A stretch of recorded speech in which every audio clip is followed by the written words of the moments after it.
The invasion was September 1st, 1939. The radio, of course, announced, the Warsaw radio, that the German troops have crossed Polish borders and are attacking us. And within minutes, there were alarms that German planes are heading toward Warsaw, take cover. The German Air Force, the Luftwaffe, started bombing Warsaw all day long. They had the German dive bombers, Stukas, which are single-engine planes. And they used to dive so low that you could almost see the face of the pilot, and then pull up in the last moment, then release their bombs and pull up. And they destroyed the power station, they destroyed water, pumping station. Of course, and then building, and people got killed. And they sent hundreds of them. They just like a rain, they were dropping them on Warsaw building, putting them on fire. But only one dropped on our building on a roof where we were in. One day, the Russians were arresting all the refugees that came from western part of Poland, that came over like ourselves. But we hid. While we were sitting in a railroad station, a group of SS, 2 SS men and Ukrainians ran in screaming, "Where are the Jews?" And they brought us to the jail.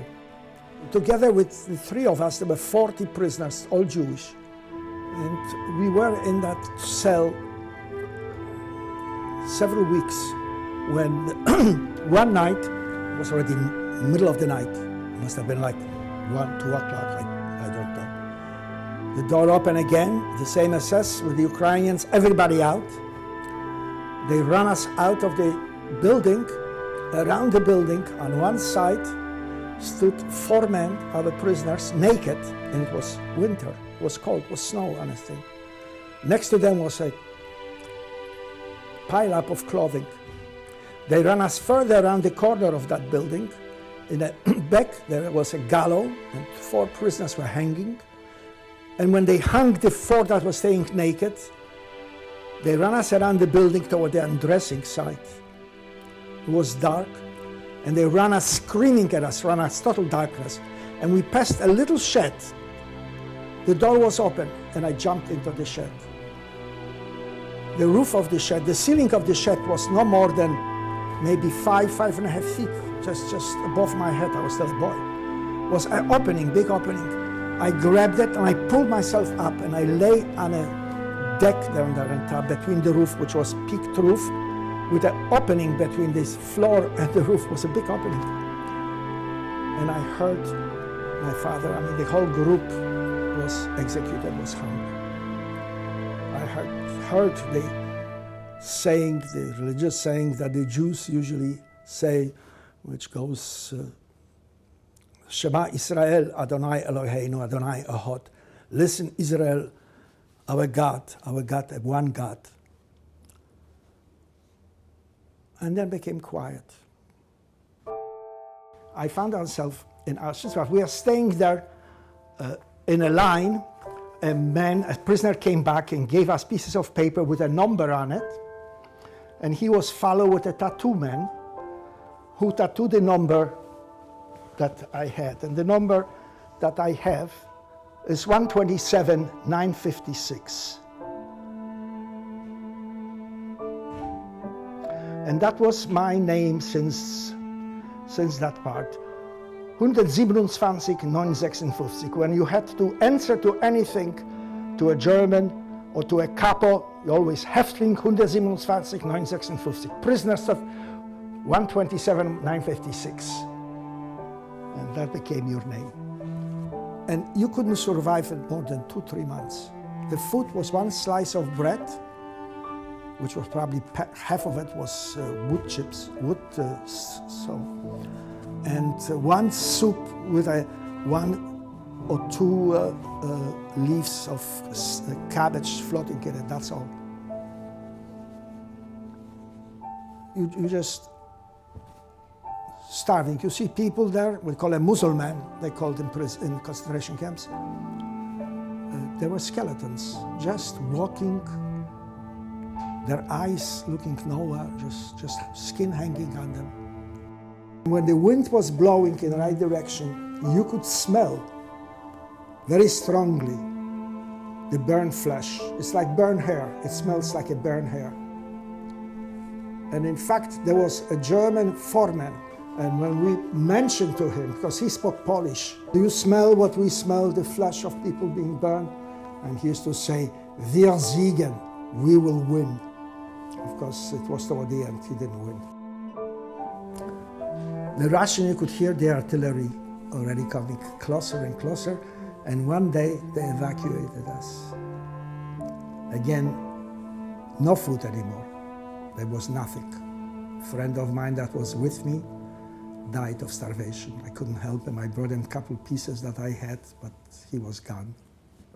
Then they evacuated us on foot, marching out.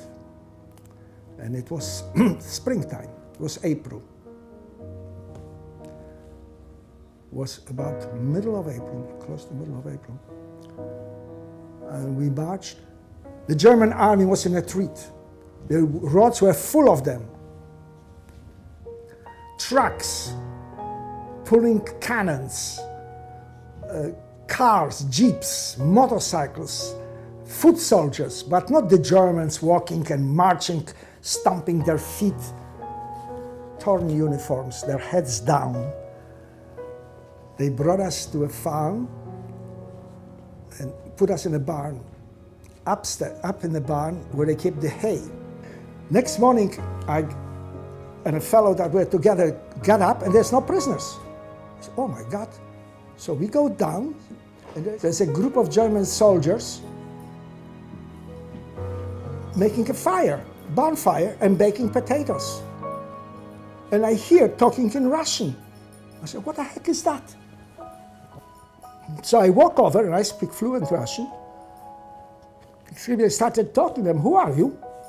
So they are Russian Soviet soldiers from the Red Army that were captured by the Germans, and they claim were forced into a German army, and asked him, who are you? I said, we are Polish and we are German prisoners. He says, come on, sit down. They gave us potatoes. And we're sitting and eating boiled potatoes and baked potatoes, which is, it's like feast. When an SS man walks toward us, and we look, and I said, that's our end. He's going to kill us as escapees. He comes over and he says, hello. And it's like, it doesn't happen. SS doesn't say hello. He said, can I have some of the potatoes? I have salt, he said. Salt was like gold, okay? I have some salt. Can I have some? So the Russians, I translated for them, because the Russians didn't speak German. I translated for them, okay? And they gave the potatoes, and it was unbelievable scene. 2 prisoners, concentration camp prisoners, Russians in a German uniform, and an SS man eating potatoes together.